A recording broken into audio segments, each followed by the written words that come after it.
yang lama ya, nggak apa-apa ya. Karena tanggal penyusunannya di sini bisa kalian lihat 2025, ini yang versi final memang tahun kemarin.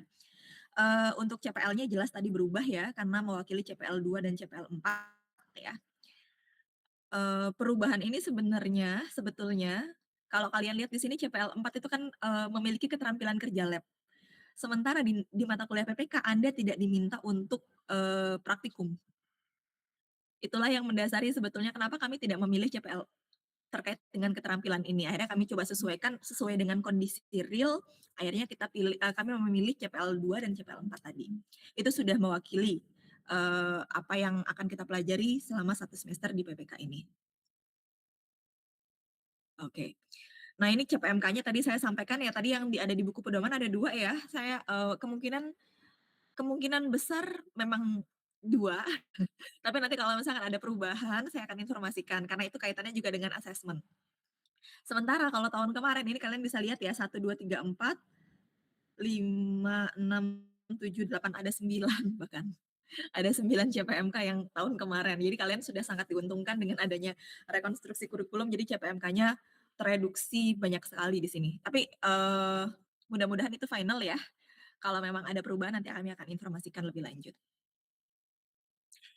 Nah, untuk deskripsi mata kuliah tidak berubah ya.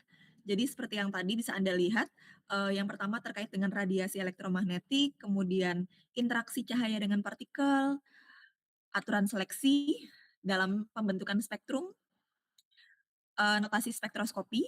Notasi spektroskopi ini mungkin Anda sudah belajar di kuantum kemarin, kaitannya dengan term simbol, ya. Jadi notasi spektroskopi itu kaitannya dengan term simbol. Kemudian difraksi sinar X, ini XRD, hukum-hukum yang mendasarinya, kemudian, kecepatan tinggi berkas elektron itu kaitannya dengan, citra SEM, dan termoanalisis itu kaitannya dengan DTA-TGA. Apa saja materi pembelajaran dan pokok bahasan yang akan dipelajari di sini? Yang pertama adalah besaran sifat gelombang di dalam spektroskopi, dasar pembentukan dan penggolongan, gelombang elektromagnetik, pemanfaatan gelombang elektromagnetik di dalam bidang kimia. Jadi untuk, PPK, jadi awalnya ya, kalau Anda perhatikan PPK ini kan ada di semester 5. Syaratnya untuk mendapatkan PPK ini Anda harus sudah mengambil mata kuliah, kimia dasar ya, pasti fundamental chemistry, kemudian Anda juga sudah mengambil, fisika dasar, kemudian Anda juga sudah mengambil matematika dasar dan matematika kimia sama kuantum. Eee Sebetulnya untuk matematika itu kami tidak banyak menggunakan. Jadi kalian nggak usah khawatir, kalau termodinamika mungkin persamaan diferensial integral kalkulus ya. Kemudian pada saat belajar kuantum Anda belajar operator, ya integral juga dan kalkulus lainnya. Tapi di PPK kalian tidak menggunakan itu. Kalian mungkin hanya menggunakan aljabar matematikanya hanya perkalian, pembagian, penjumlahan, pengurangan itu saja. Jadi nggak usah khawatir. Tidak sesulit belajar kuantum. Setidaknya Anda bisa lega dengan itu. Nah, yang poin pentingnya sebetulnya, kenapa kok harus kuantum terlebih dahulu ya, karena, kuantum itu kan Anda mempelajari tentang energi. Nah, di sini Anda mempelajari tentang energi dan kaitannya energi tadi dengan, materi, bagaimana interaksinya untuk mendapatkan spektrum, gitu. Nah, mmm, jadi yang paling penting pertama Anda ketahui dulu sifat gelombangnya. Di kuantum Anda sudah belajar tentang gelombang ya. Jadi sifat gelombang elektromagnetik, kemudian dasar pembentukan dan penggolongan gelombang, karena kan gelombang elektromagnetik itu range-nya luas. Nah, jadi Anda harus tahu penggolongannya seperti apa, berdasarkan energinya, berdasarkan, panjang gelombangnya. Dan kemudian bagaimana pemanfaatannya di dalam bidang kimia. Terus kemudian yang kedua adalah review simbol term atom dan arti fisik notasi spektroskopi. Jadi ini juga sudah Anda pelajari kah kemarin pada saat, kuantum? Notasi spektroskopi, simbol term, Sudah, Ibu. sudah ya? Oke, Di sini nanti kita akan mengkaitkan dengan kaidah seleksi dan aturan transisi yang diperbolehkan dan yang dilarang. Jadi, nanti ada aturan seleksi dan ada aturan transisi dan kaidah seleksi. Aturan transisi itu berkaitan dengan apakah elektron ini bisa mengalami transisi elektronik dari satu level ke level lainnya. Kemudian kaidah seleksi, ya, kaidah seleksi itu berkaitan dengan pembentukan spektrumnya. Kalau kaidah seleksi terpenuhi, maka nanti spektrumnya akan muncul dalam bentuk berkas warna, gitu. Nanti silahkan Anda explore lagi. Nah, kemudian yang ketiga ada gerak rotasi, pusat massa, momen inersia, term simbol gerak rotasi molekul di atomik, kemudian kaidah seleksi, konstanta rotasi, dan spektrum gelombang mikro. Jadi sebenarnya untuk yang ketiga ini fully Anda mempelajari tentang gelombang mikro, spektrum gelombang mikro. Yang kaitannya dengan gerak rotasi, pusat massa, momen inersia, dan lain sebagainya. Kemudian yang keempat di sini adalah spektrum inframerah. Spektrum inframerah, alatnya ya kalau Anda sudah dapat ini, mata kuliah atau praktikum PKA 3? Di semester ini. Oh, barengan ya? Oke, berarti Anda juga, nanti ini ya, praktikumnya menggunakan FTIR ya? Nah, kalau di praktikum, Anda kan menggunakan instrumen, memahami prinsip kerja dari instrumennya. Anda dapat ASK nggak, semester ini? Iya, dapat Analisis Ibu. struktur. Oh, iya iya, Analisis Bu. struktur, dapat ya? Di analisis struktur mempelajari tentang spektrum IR nggak? Kemarin itu masih di UV-Vis, sepertinya IR dapat. Nanti ada tentang IR ya? Iya. Oke, kalau di PKA 3 Anda menggunakan instrumen untuk mendapatkan spektrum. Kalau di ASK Anda menginterpretasi data dari spektrum infrared yang diperoleh dari pengukuran, di PKA 3. Nah, di PPK apa yang dipelajari? Nah, sekarang gini, Anda punya spektrum nih, di PPK Anda tidak diminta untuk menunjukkan bahwa di mana sih posisi gugus fungsi OH, di mana sih posisi gugus fungsi CH, benzen, dan lain sebagainya. Tapi di PPK Anda belajar kenapa sih OH itu muncul di 3600, kenapa sih CH itu muncul di bawah itu, kemudian kenapa sih karbonil itu muncul di 1600, 1700. Nah, itu yang Anda pelajari di PPK. Jadi bagaimana interaksi antara materi dengan gelombang elektromagnetik untuk menghasilkan spektrum. Jadi nanti komprehensif pengetahuan Anda, mulai dari teoritis terbentuknya spektrumnya, pengukurannya, prinsip pengukurannya, sampai nanti bagaimana Anda menginterpretasikan data yang diperoleh dari spektrum tadi di semester 5 ini. Ini sebagai bekal penting untuk Anda melangkah ke semester 6 dan seterusnya, karena di situ kalian sudah tinggal menggunakan. Tapi teoritisnya ya ada di sini. Mungkin kalau untuk untuk applied ya kalian hanya membaca, ini ada, ini tidak, itu kan kualitatif ya. Tapi kalau memang mau mempelajari lebih dalam, itu sebetulnya konsep yang ada di PPK ini penting. Kenapa kok muncul di daerah panjang gelombang itu? Kenapa kok ada pergeseran? Itu tuh jadi hal penting untuk kalian ketahui juga yang dipelajari di PPK. Oke, dapat gambarannya? Ya, kemudian molekul triatomik dan derajat kebebasan vibrasi ya, ini masih kaitannya dengan vibrasi. Kemudian konfigurasi elektron dalam molekul diatomik, term simbol transisi elektronik, dan kaidah seleksi interpretasi spektra UV. Nah, kalau yang spektrum inframerah ini sebetulnya adalah FTIR. Kalau yang konfigurasi elektron ini kaitannya dengan UV-Vis. Ya. Nanti ada term simbol transisi elektronik, ada kaidah seleksi untuk UV-Vis. Nah, ada review partikel dalam kotak, struktur molekul dan konfigurasi elektron dalam molekul berikatan rangkap terkonjugasi dan transisi elektronik molekul poliatomik. Mungkin Anda masih ingat ya, pada saat Anda belajar kuantum, di sebelum UTS ingat nggak? Yang ngajar kuantum Pak Lukman semua kah? Dari awal sampai akhir?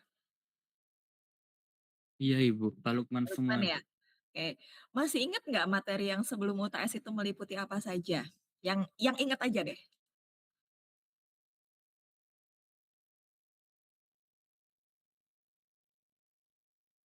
Probabilitas densitas partikel dalam Probabilitas kotak. densitas, partikel dalam kotak, oke, partikel dalam kotak Hmm, permodelannya, kemudian apa lagi?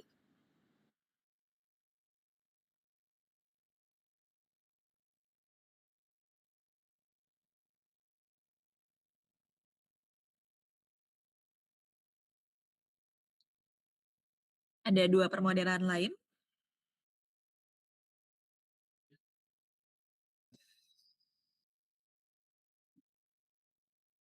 Siapa yang masih ingat?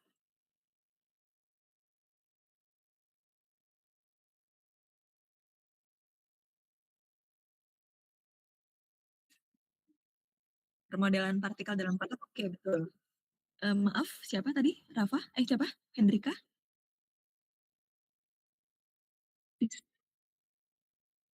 Oke, itu masih partikel dalam kotak ya? Sistemnya di permodelan partikel dalam kotak 1 dimensi, 2 dimensi, 3 dimensi. Ada lagi nggak yang sebelum UTS?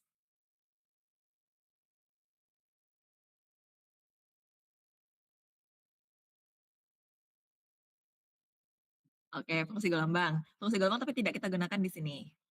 Ya cuman fungsi gelombang ya bukan untuk menurunkan ya, lebih kepada sifatnya. Ada lagi permodelan lain? Yang tadi terkait dengan infrared, permodelannya apa? persamaan Schrödinger. Bukan. Hmm, Osilator harmonik. Ya, jadi waktu kalian belajar kuantum, ada 3 permodelan sebetulnya. Partikel dalam kotak, kemudian osilator harmonik, dan satu lagi itu ada rigid rotor. Pernah belajar rigid rotor? Rotor kaku. Ya, semoga tidak lupa ya. Oke, nggak apa-apa, nanti di-review lagi. Sebetulnya permodelan-permodelan inilah yang digunakan di dalam PPK. Rigid rotor itu digunakan untuk permodelan pada, spektroskopi mikro, gelombang mikro, spektroskopi gelombang mikro. Kemudian, osilator harmonik itu untuk permodelan pada, eee, FTIR ya, pada permodelan untuk vibrasi dengan radiasi sinar inframerah. Dan partikel dalam kotak itu adalah permodelan untuk menggambarkan partikel dalam UV-Vis ya, itu menggunakan partikel dalam kotak permodelannya. Kemarin waktu Anda belajar kuantum kan Anda mempelajari 1 dimensi yang paling banyak ya? Sebenarnya ada 1 dimensi, 2 dimensi, 3 dimensi gitu ya. 1 dimensi atau 3 dimensi, kalau 3 dimensi itu lebih ke struktur yang siklik, yang, ya struktur siklik, kalau untuk yang 1 dimensi ini yang linear. Makanya kemarin kalau nggak salah contoh-contoh soalnya itu ada di beta karoten gitu ya. Itu kan sebetulnya menggambarkan, eee, resonansi ya, elektron di dalam struktur tadi. Nah ini kan bukan hanya sekedar, ya udah ada sebuah partikel yang terjebak di dalam kotak, tapi ini sebenarnya menggambarkan tentang fenomena, ada molekul dengan rantai panjang linear, di sini ada elektron yang bergerak. Dia tapi seolah-olah terjebak di dalam batasan kotak tadi. Nah, inilah yang digunakan sebetulnya untuk mendasari UV-Vis. Nah, kalau partikel ini atau molekul ini dikenai energi, maka pasti akan terjadi transisi elektronik. Dia dapat energi nih, dia akan mendapatkan apa namanya, cukup energi untuk bisa mengalami eksitasi. Terjadi transisi elektronik sehingga nanti didapatkan spektrum. Spektrumnya dalam hal ini adalah spektrum, kalau transisi elektronik Spektrum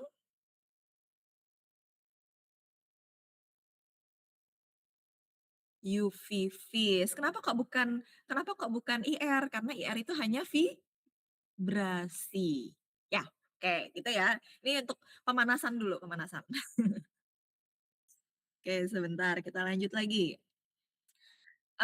Jadi nanti kita ada review partikel dalam kotak, struktur molekul dan konfigurasi elektron. Mungkin nggak detail ya untuk ini karena saya yakin, Anda sudah hatam, udah hatam terkait dengan ini.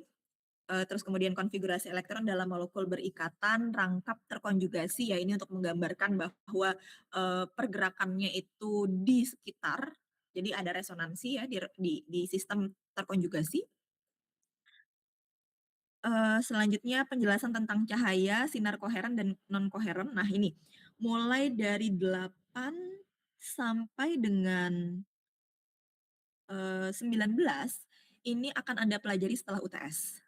Jadi bagian dengan saya itu hanya di, materi yang 1 sampai dengan nomor, 7 saja saja ya.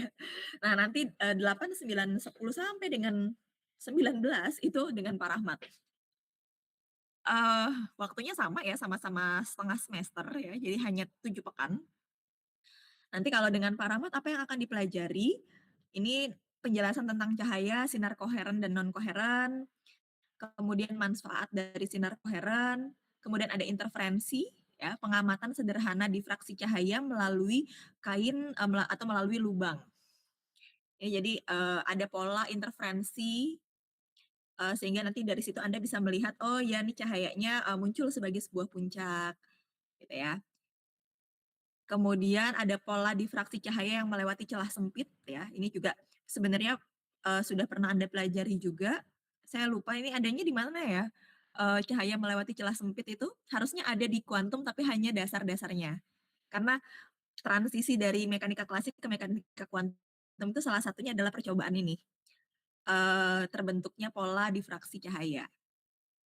Kemudian ada batas resolusi kamera, teropong, dan mikroskop. Nah, ini juga menjadi dasar. Misalnya nih, Anda, tahu mikroskop itu ada berapa jenis sih?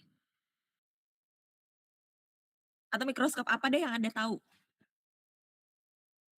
Mikroskop di KFGU gitu ya? Atau mikroskop pada saat percobaan biologi?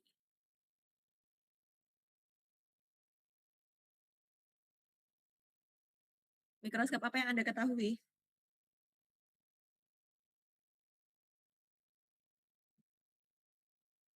Mikroskop elektron, oke. Satu mikroskop elektron. Kemudian yang biasanya Anda gunakan pada saat SMA dan biologi, Iya ya, optik. mikroskop optik ya. Mikroskop optik dan mikroskop elektron. Eee, penggunaannya beda kan? Kapan Anda menggunakan mikroskop optik dan kapan Anda menggunakan mikroskop elektron. Kalau sampelnya itu sangat-sangat kecil ukurannya, pasti tidak akan teramati dengan mikroskop optik. Kenapa? Karena mikroskop optik itu nanti panjang gelombangnya ya, apa namanya, gimana ya mulainya, Anda pernah belajar tentang dualisme, sifat dualisme cahaya sebagai partikel dan gelombang. Jadi, partikel ini sebenarnya juga punya sifat gelombang, dan gelombang ini juga punya sifat sebagai partikel. Anda harus percaya itu. Partikel punya sifat sebagai gelombang dan gelombang punya sifat sebagai partikel. Nah, sekarang, eee, Anda punya partikel, Anda letakkan di mikroskop, bayangkanlah Anda sedang menguji dengan mikroskop optik. Kemudian Anda amati. Eee, itu kan kondisinya, tidak vakum ya, tidak vakum, kemudian dipengaruhi oleh, eee, optik, gelombangnya mungkin di situ gelombang-gelombang, yang ada di range, UV sampai visible. Sehingga yang bisa teramati ya, yang bisa teramati di situ hanyalah partikel-partikel yang berada pada range panjang gelombang itu. Ukuran partikelnya itu harus sesuai dengan range panjang gelombang yang ada di situ. Nah, sekarang gimana kalau ternyata ukurannya kecil? Maka kita harus mencari yang energinya lebih tinggi, yang panjang gelombangnya lebih rendah misalkan. Maka kita bisa menggunakan tadi mikroskop elektron gitu. Jadi kita harus bisa, melihat gitu ya sudut pandangnya, kita mau menguji apa sih di sini? Oke, kalau memang ukurannya kecil, ya kita nggak bisa pakai mikroskop optik, tidak teramati, bukan karena tidak ada, tidak teramati. Ukurannya tidak cocok dengan panjang gelombang yang digunakan misalkan, begitu. Jadi ada logika berpikir seperti itu yang perlu dibangun. Makanya kenapa di sini Anda belajar interaksi antara materi dengan gelombang elektromagnetik itu menghasilkan, luaran yang berbeda juga. Nah, kenapa kok harus menggunakan panjang gelombang ini untuk menghasilkan ini? Nah, contoh misalkan, kenapa kok harus, menggunakan radiasinya infrared untuk vibrasi? Kenapa kok infrared ini nggak bisa untuk menyebabkan terjadinya transisi elektronik? Untuk menghasilkan UV vis nggak bisa, karena gelombangnya tertentu energinya. Bisa dipahami kira-kira?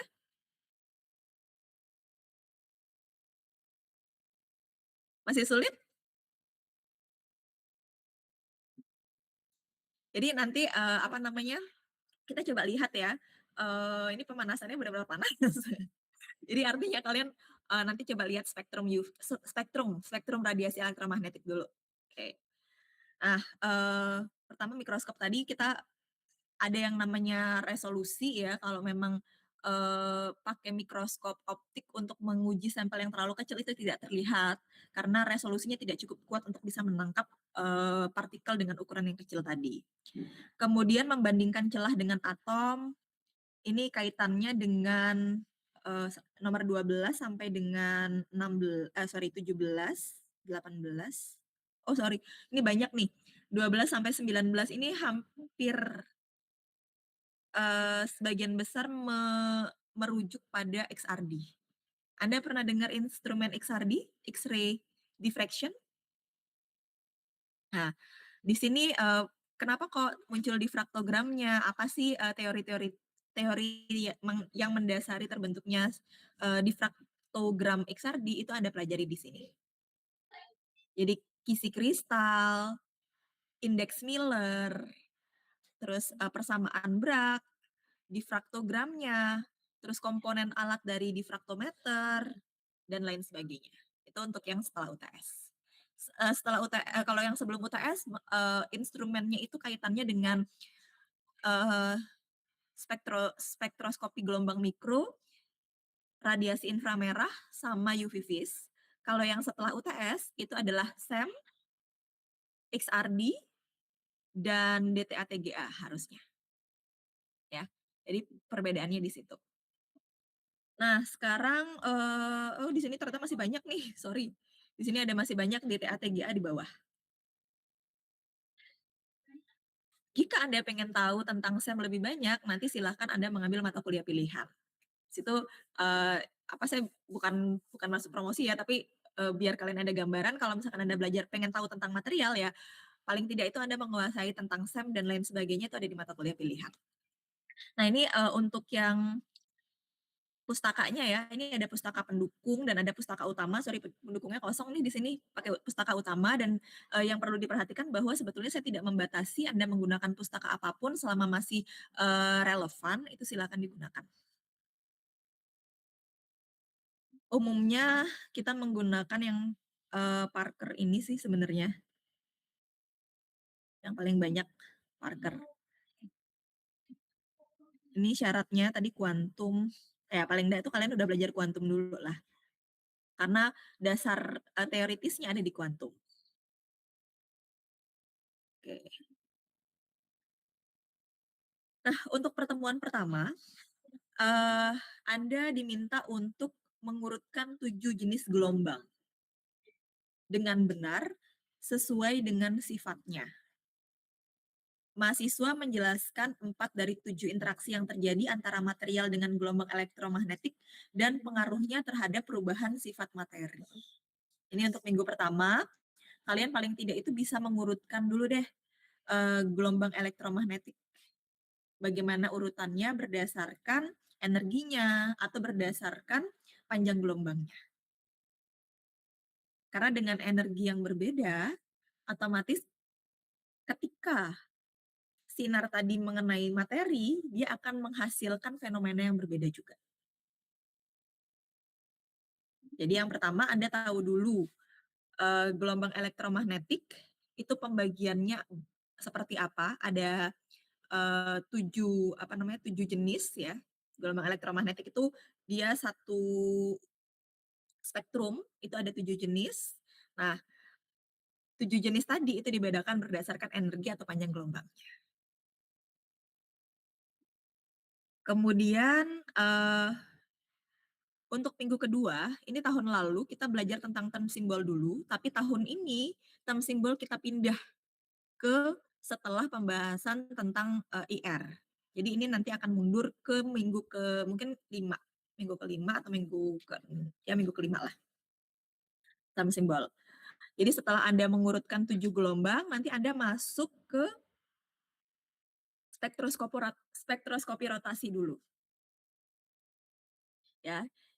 Mahasiswa menghitung panjang gelombang, panjang atau bilangan gelombang akibat gerak rotasi berdasarkan besaran mikroskopik molekul diatomik dan menggunakan data spektra untuk menghitung besaran mikroskopik molekul dengan tepat.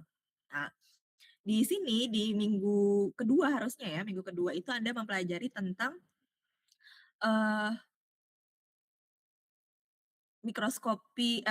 spektroskopi gelombang mikro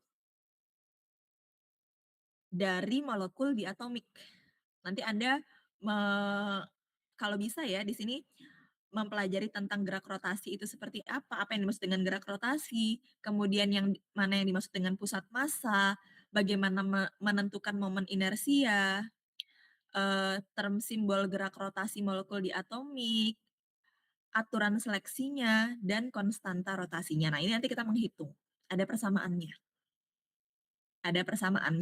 Kemudian nanti juga ada spektrumnya.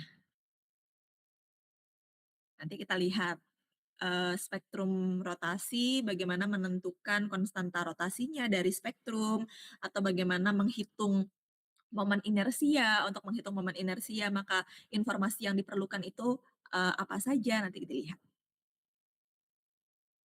Kemudian yang berikutnya ada vibrasi. Nah, ini vibrasi menghitung konstanta gaya dan frekuensi vibrasi molekul diatomik akibat gerak vibrasi. Ya, yang dipelajari adalah kekuatan ikatan dan konstanta gaya. Nah, ini kenapa kok OH itu munculnya di sebelah bilangan gelombang yang besar? Bagaimana kekuatan ikatannya jika dibandingkan dengan C dengan C, atau C dengan H, atau C dengan O?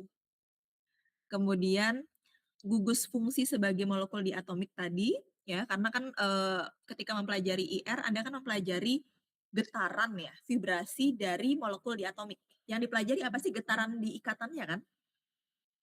Ya, maka paling tidak itu Anda tahu dulu konstanta ikatan, kekuatan ikatannya seperti apa, kemudian gugus fungsi yang melibatkan yang terlibat di dalam ikatan ini apa, gitu. Terus kemudian term simbol vibrasi. Nah, ada vibrasi rotasi dan aturan seleksi. Hukum Hooke, cabang P, Q, dan R. Jadi ada kalanya molekul itu bisa mengalami vibrasi saja, atau vibrasi rotasi, atau rotasi saja. Jadi molekul itu ya, kita bisa identifikasi spektroskopi rotasinya, kemudian kita juga bisa identifikasi vibrasinya atau malah gabungan keduanya. Jadi ada row vibrational spectroscopy. Kemudian di sini juga mempelajari tentang gerak vibrasi molekul triatomik yang diperbolehkan dalam spektroskopi ya. Yang dipelajari adalah molekul triatomik dan derajat kebebasan vibrasi. Dan yang berikutnya adalah spektroskopi elektronik. Nah, di spektroskopi elektronik sebelum masuk ke sini nanti kita akan belajar dulu spektroskopi atom. Jadi sebelum masuk ke elektroniknya, yang tadi term simbol atom itu dipindahkan ke sini. Jadi atom dan elektron, atom dan molekul. Masuk ke sini, setelah itu UTS.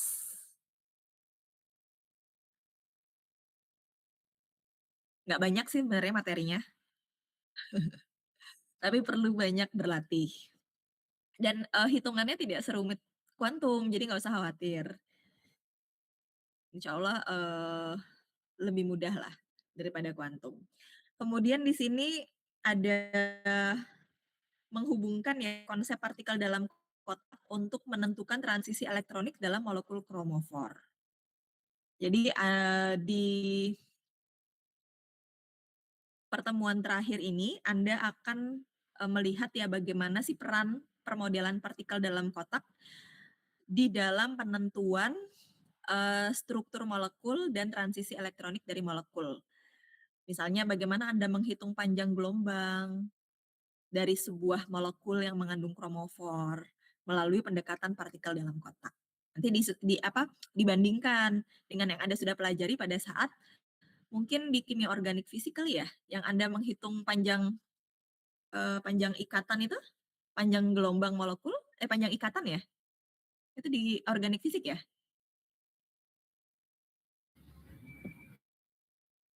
Ada nggak? Atau panjang gelombang di organik fisik nggak? Dari sebuah molekul nih.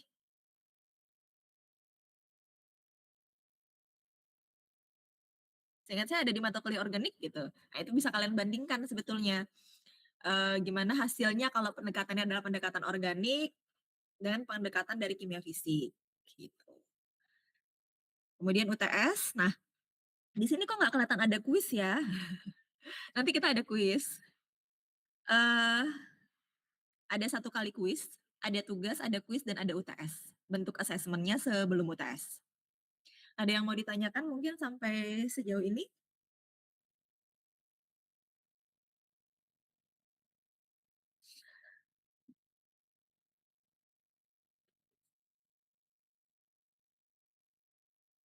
Ini perlu dibagikan nggak? Tapi ini bukan yang final version, tapi setidaknya kalian biar tahu dulu. Perlu dibagi nggak? Boleh Ibu. Ya biar tahu dulu ya, biar tahu apa yang mau dipelajarin sih gitu. Persiapannya lebih awal.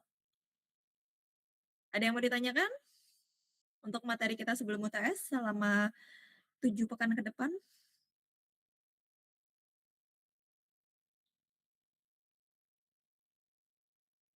Oh ya, kan kalian kelas A ya? Saya kemarin sempat ngobrol sama Rafa ya, untuk materi saya tawarkan sebetulnya ini karena materinya walaupun tidak sesusah kuantum, tapi konsep-konsepnya konsep kimia fisik. Kita mungkin kuliahnya akan berbahasa Indonesia, tetapi nanti assessment-nya, tetap in English ya. Jadi kayak kuis mungkin, tugas, dan saya biasanya, disclaimer ya, saya tugasnya itu biasanya kelompok. Makanya kenapa untuk penilaian individu saya biasanya menekankan di kuis dan juga di UTS, ya UTS dan kuis ya, karena UAS kan bukan dengan saya. Biasanya saya tugas itu kelompok. Nah, sehingga penilaian individunya itu ada di kuis, karena menurut saya, eee, mengerjakan tugas secara mandiri dan berkelompok itu hasilnya hampir kurang lebih sama. Misalkan nih saya memberikan tugasnya tugas individu, tapi pada akhirnya kan kalian juga mengerjakannya bareng-bareng gitu kan, berkelompok, dan saya tidak menyalahi itu. Kadang-kadang kita mikir, "Aduh kok nilainya sama ya, kok mirip ya jawabannya?" Yang bingung kan, dosennya, lebih baik saya kumpulkan dalam satu kelompok, ya udah kalian diskusi di situ, maksimalkan diskusinya, jadi saya juga lebih mudah untuk mengoreksinya gitu, dan kalian juga punya kesempatan untuk saling belajar dari temannya, satu dengan lainnya. Nah, berkaitan dengan kelompok tadi, saya tawarkan nih, di kelas A ini, ada 29 mahasiswa ya. Tadi ada yang dari angkatan atas juga ya?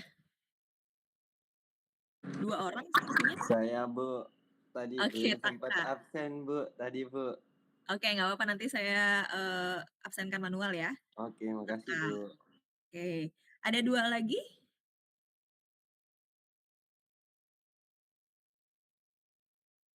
Aska kalau nggak salah? Aska bergabung nggak? Atau nggak dapat informasi mungkin ya?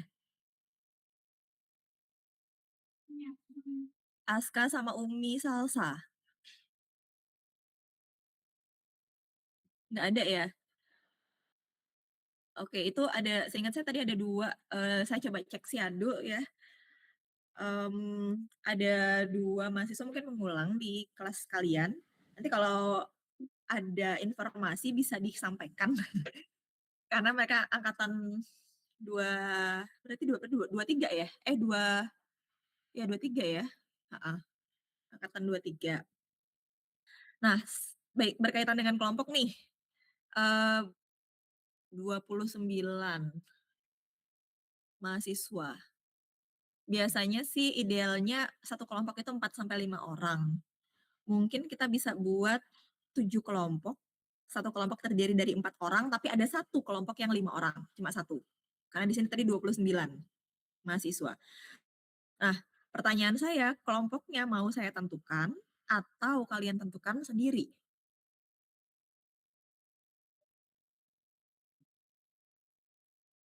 Kalau nanti ada tugas kelompok.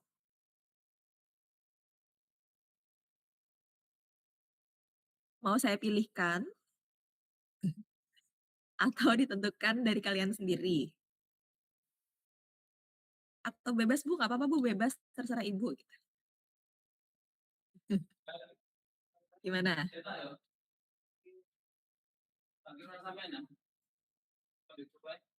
Hmm?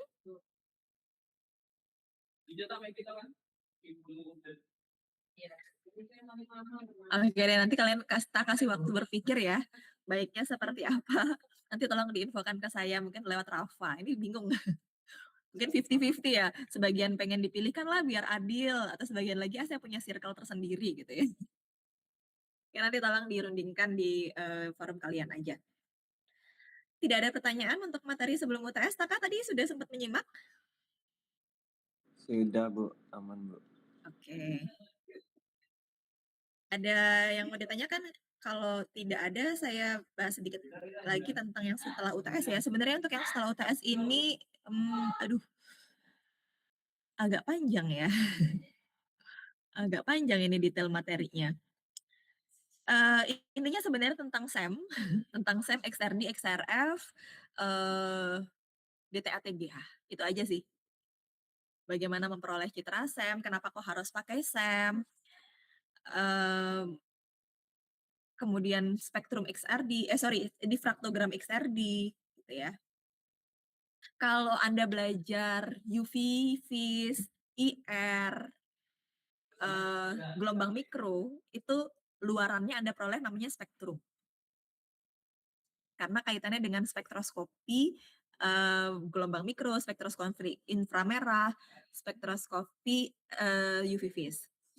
Nah, kalau Anda belajarnya tentang kromatografi, output-nya apa?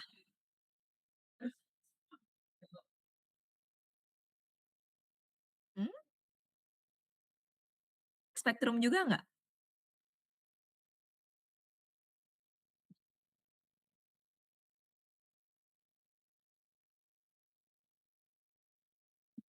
Grafik kah, Bu?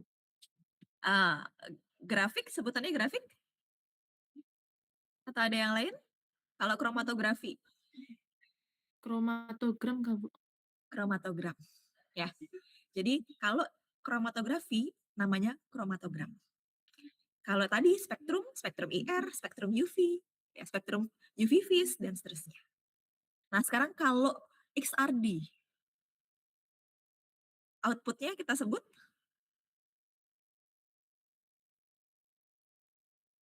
itu dari pola apa? Pola difraksi. Pola difraksi, maka outputnya, grafiknya itu kita sebut sebagai difraktogram. Jadi kalian bisa membedakan, ini namanya difraktogram. Jadi kalau misalkan nanti tesis sih, skripsi gitu ya. Skripsi udah nggak bilang lagi ini grafik hubungan apa dengan apa. Kalau itu udah, kalau grafik itu misal itu general. Tapi kalau sudah ada data dari instrumen, Anda sudah punya kalimat kata yang tepat, ini spektrum, ini kromatogram, ini difraktogram, gitu ya. Oke, wes. Nanti ini yang bagian setelah UTS saya tidak detail, boleh kalian baca, karena ini juga bukan final ya, paling enggak tuh kalian tahu dulu lah, seperti apa detail yang akan dipelajari, nanti akan dijelaskan lebih lanjut oleh Pak Rahmat. Oke, apalagi ya? Oh iya, eee, kontrak kuliah ya, kita pertemuannya 2 kali dalam sepekan, untuk minggu depan itu kan 1 SKS ya hari Senin ya, saya berikan tugas aja ya, hari Senin ya, tugas kelompok ya. Jadi kita nggak usah hadir di kelas, ini cuma 1 SKS juga sih. Paling enggak itu kalian ini, nanti ada tugas, nah ini sudah masuk tugas, nanti untuk hari Senin, kerjakan, dikumpulkannya hari karena Selasa libur, jadi hari Rabu aja. Tugasnya adalah tentang gelombang, mengurutkan 7 jenis gelombang. Berdasarkan energi dan juga berdasarkan ukurannya. Itu nanti silahkan dikerjakan di hari Senin. Nanti saya berikan. Nah, saya tunggu jawabannya nanti kelompoknya apakah saya buatkan atau kalian tentukan sendiri.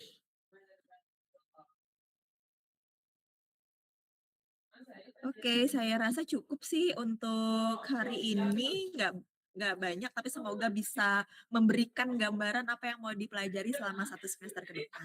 Semoga bermanfaat. Ruangannya sudah tidak kondusif. Oke, nggak ada pertanyaan ya? Saya udah menawarkan ya. Pertanyaannya apapun deh, Bu nanti kuliahnya, seperti apa ya, nggak masalah juga, karena ini kan kontrak kuliah ya. Terus kemudian yang penting juga, ini RPS sudah saya sampaikan ya, rencana pembelajaran sudah saya sampaikan, jadi harusnya pada saat penilaian di akhir, kalau nggak salah ada pengisian kuesioner tuh, apakah sudah disampaikan rencana pembelajaran, itu harusnya sudah tidak ada lagi yang menjawab tidak. Karena hampir semua mata kuliah itu selalu, di pekan pertama itu menyampaikan rencana pembelajaran semesternya seperti apa. Nggak ada pertanyaan, saya rasa cukup untuk hari ini. Tadi, yang belum di absen siapa aja selain Taka? Saya, Bu. Oh, Siti Iva, ada lagi? Bentar, saya cek dulu. Oh, saya juga, Ibu.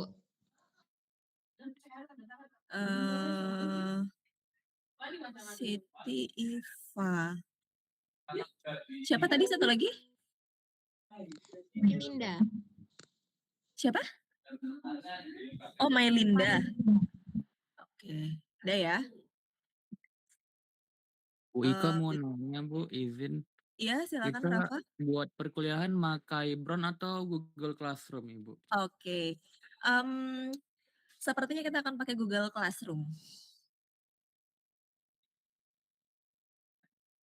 Ya?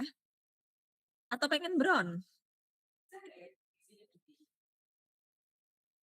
Google Classroom ini sih, kita biasanya pengalaman yang sebelumnya ya sebagai informasi, untuk assessment kita masih manual ya, jadi tidak menggunakan Brown.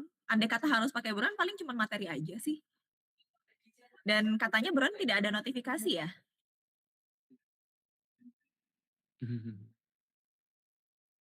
Tidak ada notifikasi ya. Jadi untuk tugas dan lain-lain itu kalian harus mengingatkan diri kalian sendiri gitu kan. Walaupun mungkin nanti tugasnya nggak banyak dengan saya, biasanya saya gabungkan. Kalau dulu tugas itu setengah semester itu bisa 4 sampai 5 tugas. Nah, sekarang saya sama tim di sini ada Budiah, ada Pak Budi, kemudian ada Bu Desinta. Ini nanti, mencoba untuk kita reduksi aja tugasnya, tapi menjawab beberapa CPMK misalkan. Jadi nggak perlu tugas yang terlalu banyak, tapi dalam satu tugas itu sudah bisa menjawab beberapa hal. Jadi assessment-nya dalam itu aja, dalam satu tugas aja misal, atau dalam ya 1 sampai 2 tugas lah. Kemudian ada kuis juga kan, ada kuis dan ada UTS. Dan biasanya manual semuanya. Kita kembali konvensional ya. Bahkan sekarang LK pun, literasi komputer pun sudah, menggunakan metode konvensional, karena ternyata terdeteksi penggunaan AI.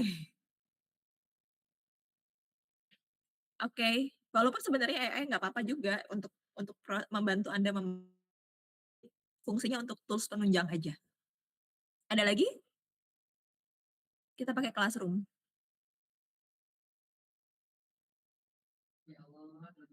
Cukup? Ada lagi, Rafa? Cukup Ibu. Oke. Ya, terima kasih sekali lagi atas kehadirannya. Mohon maaf ya, saya tidak bisa hadir, di kelas hari ini. Mohon doanya untuk visitasi kita berjalan dengan lancar. Nanti kalau misalkan yang ada di kampus misalnya ketemu dan kedapatan, bertemu dengan Kemenpan, paling tidak Anda bisa menjawab ya, kalian sudah tahu tentang ZI supaya memaksimalkan juga untuk proses penilaian, karena kan memang sudah sempat ada sosialisasi terkait itu. Oke, mungkin itu dari saya. Mohon maaf jika ada kekurangan, saya cukupkan. Wassalamualaikum warahmatullahi wabarakatuh. Waalaikumsalam. Waalaikumsalam warahmatullahi Terima kasih Bu wabarakatuh. Vika. Ya.